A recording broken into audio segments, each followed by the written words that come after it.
Well, YouTubers, I'm back with a Volkswagen, and we're going to do some welding. First, I want to show you this. There's that one, and there's that one.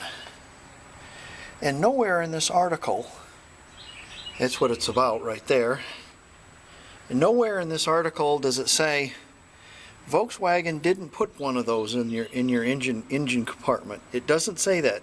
I think this magazine here has got stock in these. It doesn't say it anywhere. Okay, let me tell you, Volkswagen never put one of those in your engine compartment. Any guess why? Yeah, you got it. Engine fires. There's no good way to put one of those in your engine compartment safely, or, you know, in my opinion. That's why Volkswagen didn't use it. You know, a lot of people try to outthink Volkswagens. But those German eggheads with the slide rulers were pretty intelligent. And most times when you try to outthink the engineers from Volkswagen, what you end up with is either a car on fire or a car that doesn't last very long. So, yeah. Oh, you could do that and use the right hose and somehow fidget some clamps on it and stuff, but I'm not going to. Volkswagen had two filters in their car, one of them in a gas tank and one of them in the fuel filter. I don't understand what the fascination is with watching the fuel run through there. I gotta have one of those so I can see if I'm getting gas. If your car's running, it's probably getting gas. I'm just saying. If you're using the correct fuel pump, correct rod, all that stuff like that, why do you need one of those? Yeah, I don't know. I don't understand the fascination with it. To each his own, though. So, okay, well, let's get whacking at this. I thought I'd show you that.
So you get the idea. Millions of little tack welds. Alright, let's get this tacked all up. Show you when I get her done. Before I get any farther, I'm not going to put a back seat in this, and I'm not trying to improve on Volkswagen's design. I'm just eliminating something and putting my own design in there. It's not like I'm trying to put a Buick Regal seat in the back or something. I can always put a back seat in it if I want to. The bolt holes and such are there, but I don't have rear seat belts, which cost money. I don't have a rear seat that costs money. I don't have a rear seat back that costs money. All that stuff, but I really don't want a rear seat anyways. My other Beetle didn't have one. The last one I had didn't have one. What I simply did is I heated this up and I bent it flat, and then I welded 2 hinges on it, and then I just had a piece of a board that came down like this and then went down, and so you couldn't sit on the battery and zap your ass. But it made for such a nicer arrangement back here. Had a lot more room, and I just really don't want a back seat. I don't have any kids anymore, young kids, so I mean, I'm not going to be transporting anybody but my wife. So we'll get after this really quick.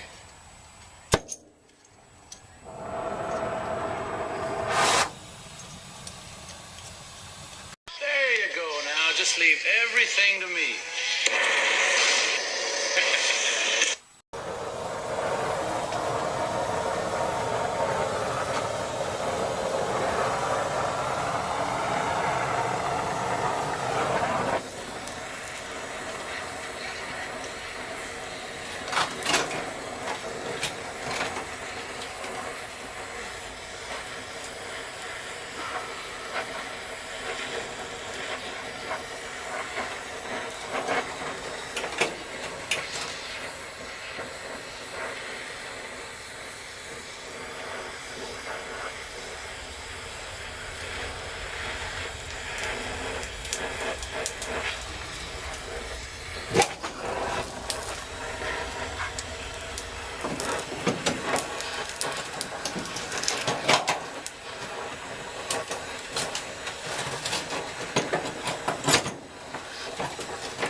Okay, I've got my patch painted here, and I've got some, I got it ground in, and what I'm going to do is I'm going to come up underneath this.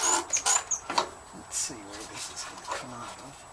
That's going to come out of there, so I don't want to plug that up. And we're going to pump some brown 25 in there to stop the leak that's coming down inside here. You don't want it coming down into this trough. This trough is fine to catch the water, but it should come out on either side.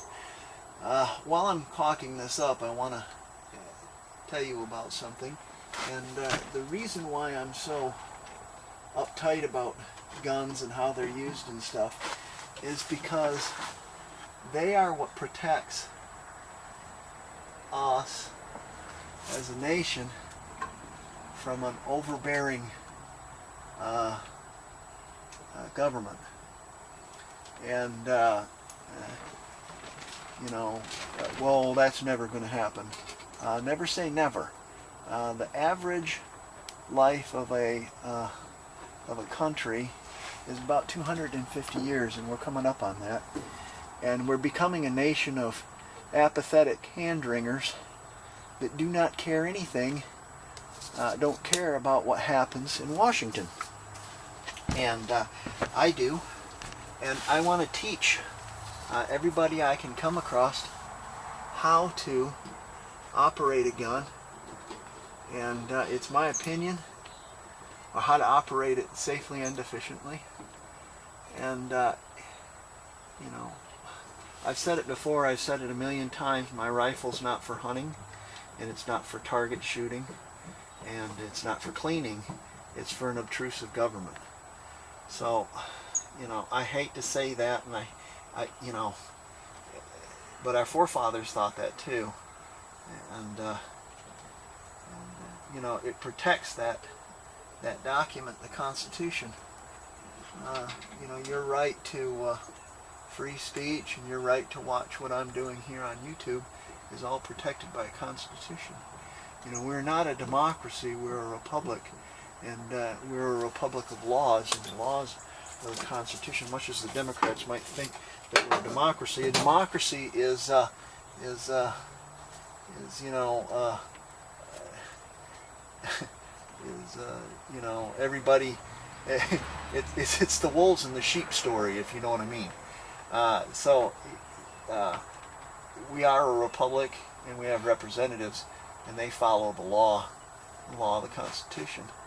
Well, they need to continue to follow that law of the Constitution, you know, so there isn't an uprising. But you know, our forefathers did that to Britain, so you know, don't say it will never happen. But it's my opinion that everybody should have a rifle and 1,000 rounds of ammunition and know how to operate it properly. And you know, a 22 is fine, 22 is great, but you need to teach your children, and you need to teach the youth how special that is, and the fact that we're one of the few countries that you can have a rifle. There are a few countries that there's, I think it's Sweden, who it's mandatory for all the men to go in the military, and when you muster out of the military, the rifle you had goes home with you, and you test every year on it to make sure you're efficient. Okay, enough about the Second Amendment and the Constitution and all that stuff. I'm liberally applying the brown 25 up here, as you can see, and I'm leaving these two holes open. Okay, these two holes are going to be open. One over here and one over there. The wonderful Volkswagen designers had the water coming in, and it would come out these two holes right here and run down the side. And so we have this sealed up with the old brown 25 now, and I'm going to paint over that, and you're not going to really see that much. It will be beautiful. It'll be a beautiful thing. Okay, now let me take you something here. We're going to test this, but we're not going to test it with water, because if you put water down it, then water will get down in the seams, right? What we're going to test this with, I got a battery light. Let's see if it's going to, see if it'll stay on. Charge my battery. We're going to test this with about $200 worth of midnight blue metallic base coat. And why? Well, because I have it. You know, I have all this base coat. So if we get the base coat down there, let's see what happens. I might have it running all over the place, but it doesn't matter because I'm going to paint the car anyways. Let's see what happens here. That goes down there. Here she comes. There she is. See, the whole deal is, if you get this down there, it'll go down into those seams, right?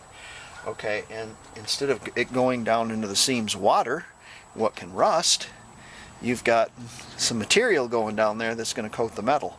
Aha, smart, eh? Okay, let's get this down there, and it's going to be a giant nightmare mess, but I'll get some coating down on that metal in there, and you're not going to see inside there anyways. So okay, I started on the inside, and I've let our brown 25 dry a little bit, and I'm kind of tapping it down with my fingers, the big bloobs of it. And this looks like hell, I understand, but it's very solid, and it's watertight. So that's what you're after. Anyways, there you go. There's our patch, and we've folded down this piece of metal here, and what I'm going to do is I'm going to weld a hinge there, and on the other side of this hinge, there's some scrap steel I have. I'm just going to weld this to it, so it will be about like that, and it will give our hinge a little bit more purchase. And what we're going to do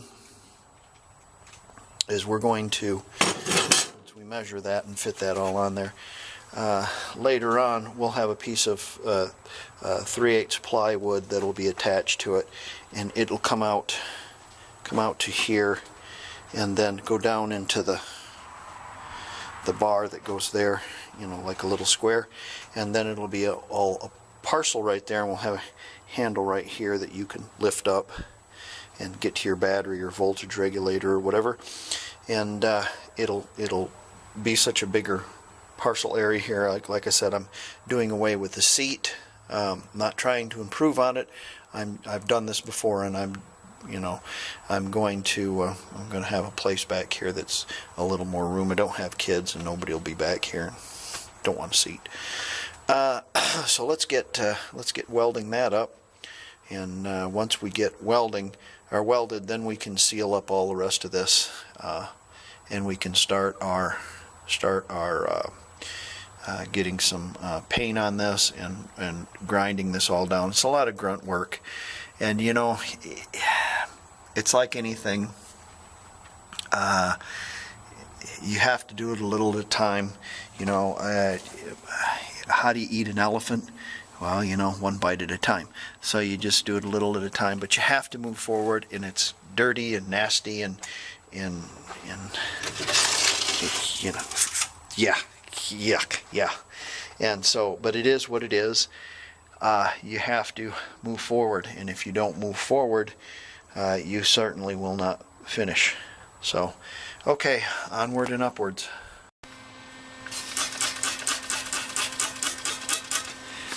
It's real important that you don't get that plastic too hot when you're welding. Yeah, that looks like hell, but it works. Now we're going to put one on the other side. Probably can't see this very well, but this is the underside of that package tray.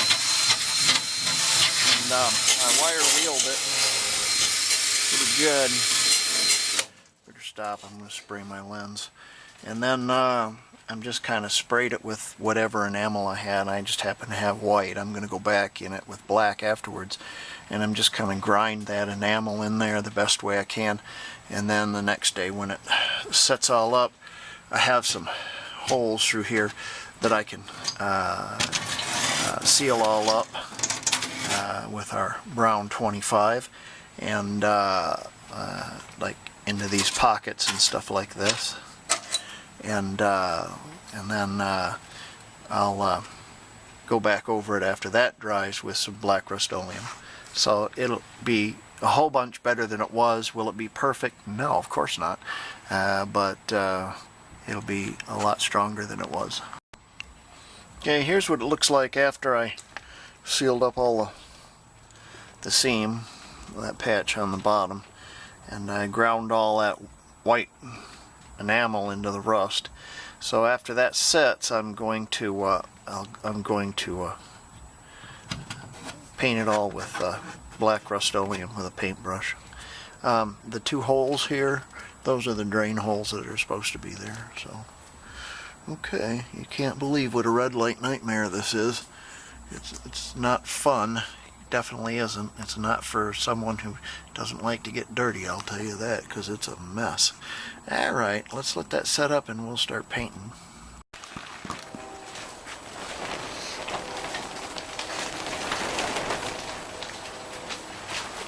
Well, we're having some more extreme heat today.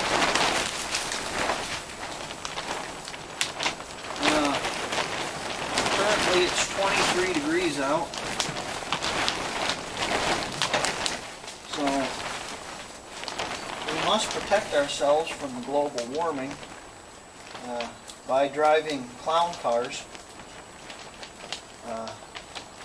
Wait a second. By driving clown cars that are powered by coal. Electric cars. Because the extreme heat will kill you. And melt the polar ice caps and drown us all. This extreme heat of 23 degrees is bolstered by a nice brisk northern wind of about 20 miles an hour, gusting up into 30. And tonight, March 3rd, 2019, we're supposed to have new record highs of 8 degrees, which will break a record set in 1960. So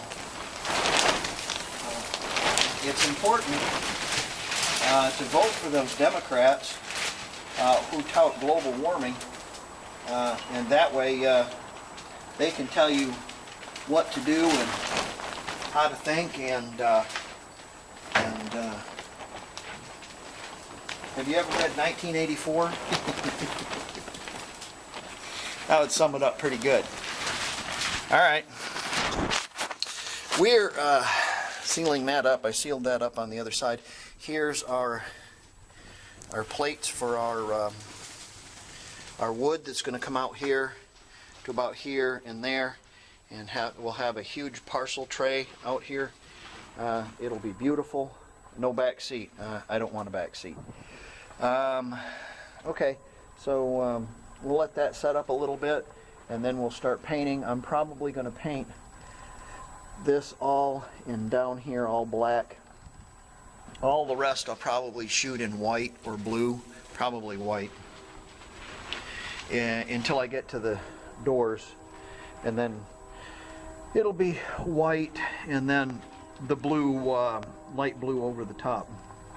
So let's get doing some more rust work. I did this underneath here, and I just got to paint it yet.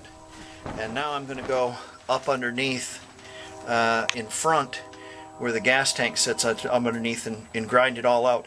I was watching Musty One this morning, and he was doing a tutorial on rust proofing using bar and chain oil.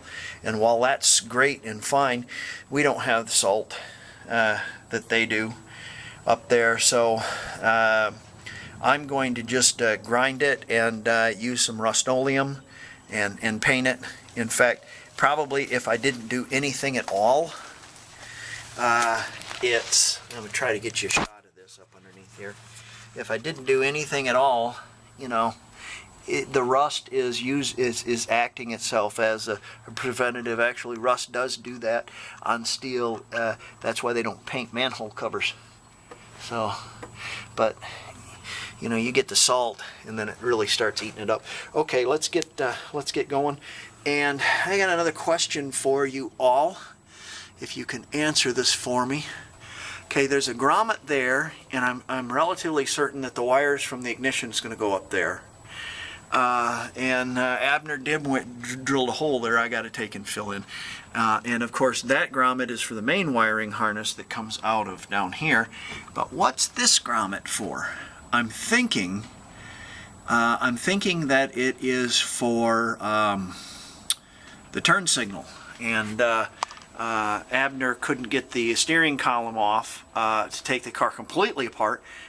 So he managed to take the steering wheel off and take the turn signal lever off, I guess, to sell on eBay. But I'm thinking that, no, I've got that. I think that's where the wires go. Chime back and let me know if that's where those go.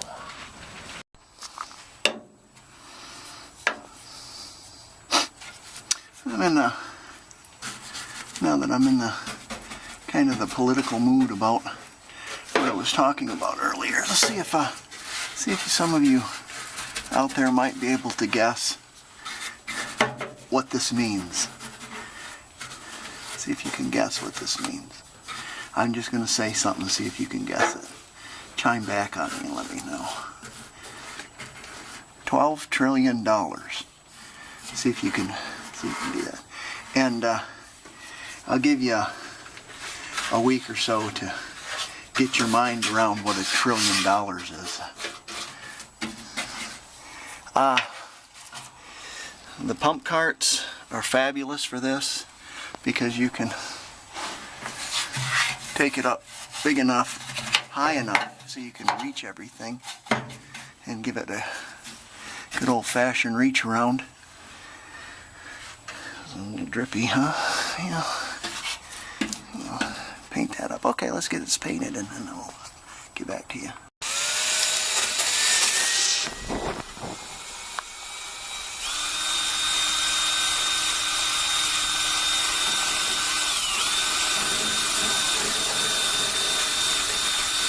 A lot of blue paint under there. Still, just a little surface rust.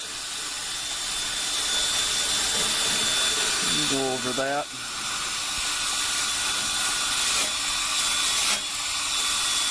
Get in there a little better with 2 hands. Can't really see. Can't really see that either. There, that's what that looks like painted up. It's all dripping still.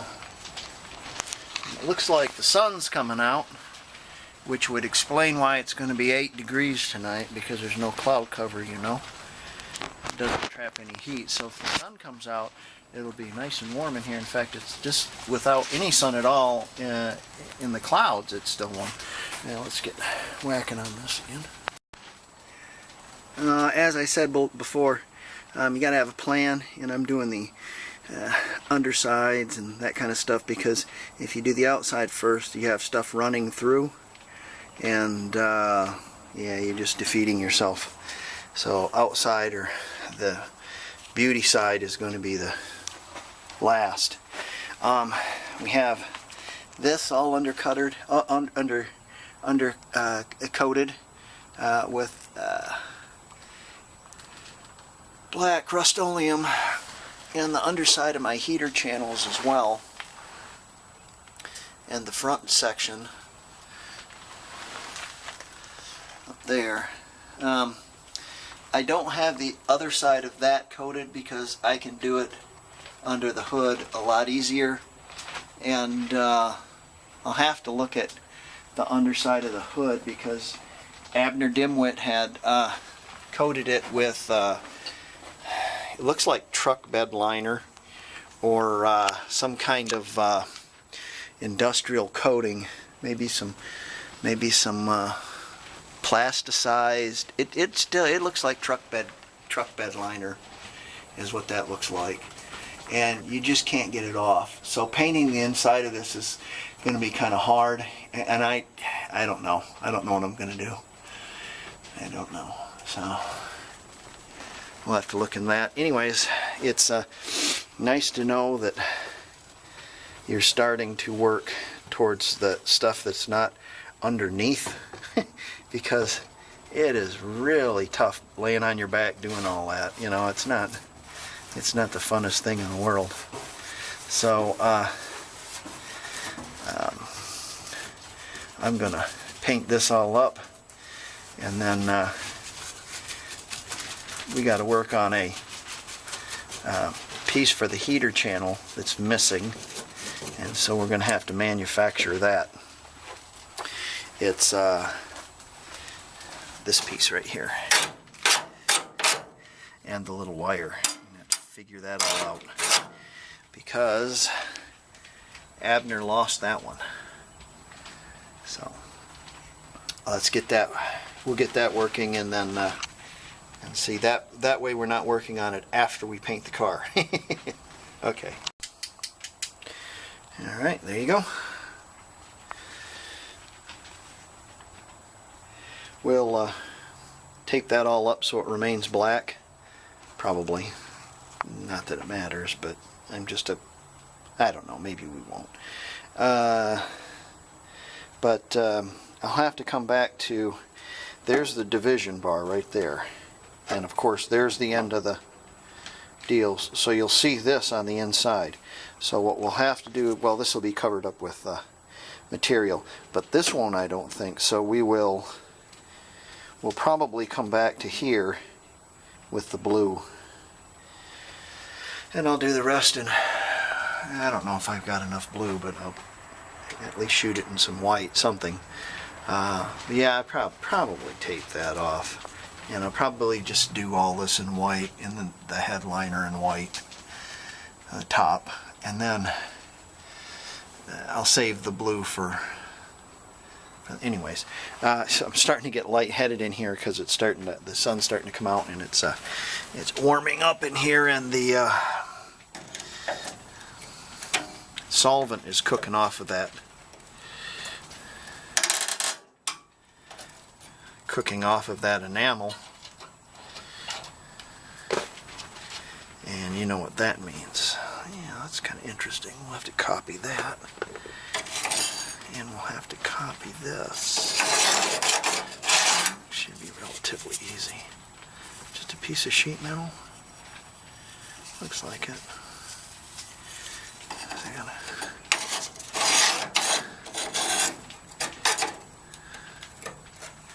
Couple little detents in it. I don't know that we need those.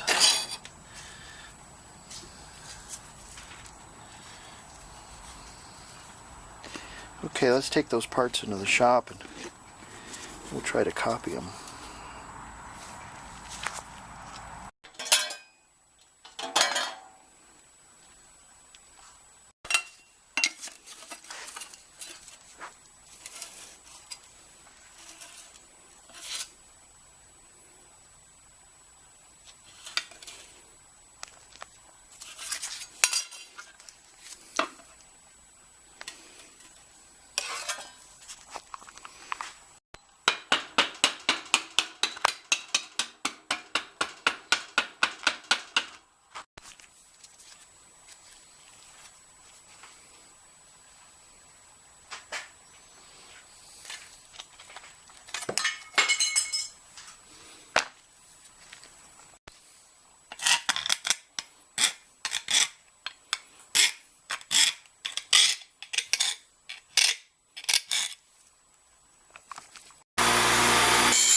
Tink.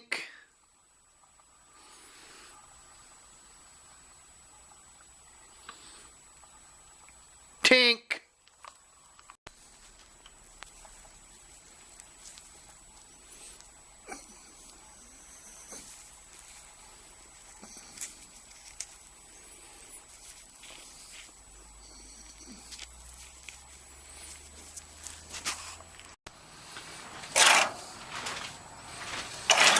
Put a couple of drops of weld there.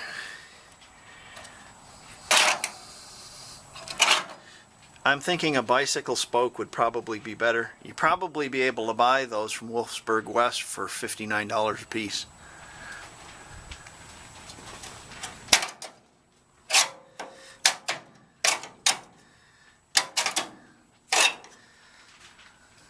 Something different spring.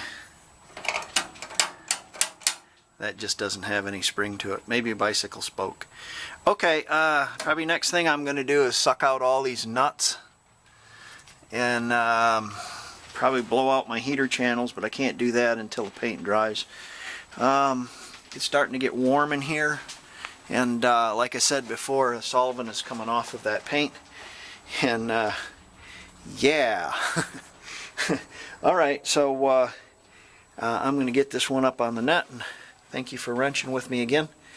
And yeah, there you go. Have a great day. See you later.